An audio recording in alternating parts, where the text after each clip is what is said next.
నువ్వేం చేస్తున్నావురా? అందరు నీ కోసం చూస్తుంటేను. దా రే. ఏమంది వీడికి? ఈ టైంలో ఎలా ఉంటావు ఏంటారు బాబు? దా. ఎలా ఉండాలి? ఎలా ఉండాలా? ఎలా ఉంటావు అంటే అదే ఎలా ఉండాలి?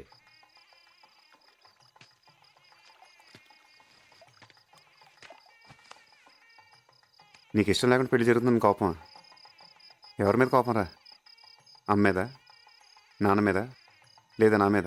ఎవరి మీద కోపం చూపిస్తే ఎవరు ఊరుకుంటారు? మరి ఇంకేంటి? లైఫ్లో ఆ విజయవాడ వాళ్ళ గుమ్మం తొక్కడం కానీ మళ్ళీ వాళ్ళతో మాట్లాడడం కానీ జరగదు. వాళ్ళకి మనకు సంబంధం లేదంతే. వాళ్ళు ఏమన్నా అన్నారా? చెప్పి అడుగుతాను.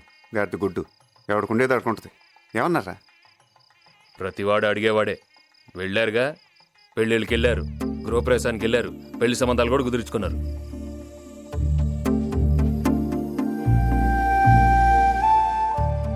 ఎవరు పెళ్ళి ఇది?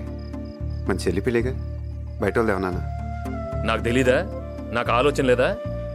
ప్రతి అడ్డమైన వాడికి తలంచడం నా వల్ల కాదు. నేను ఇలానే ఉంటాను, నేను నాలానే ఉంటాను. మరి అదే చెప్తూ ఉంటా. ఇలా ఉందంటే కుదరదురా. లైఫ్ ఇది. ఇలానే ఉంటాడంటే ఇలానే ఉంటాడు.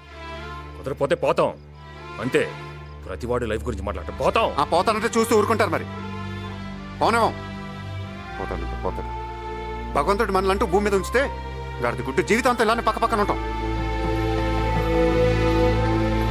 ఇదిగో ఏం చేస్తున్నారు మీరు ఇక్కడ? అత్తే మిమ్మల్ని పిలుస్తుంది.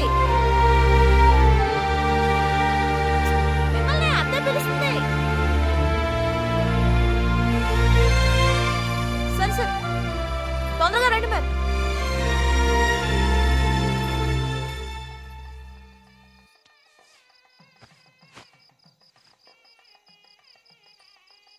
సరేదా, మనసుని పెట్టుకోకుండా నువ్వు వెళ్ళు.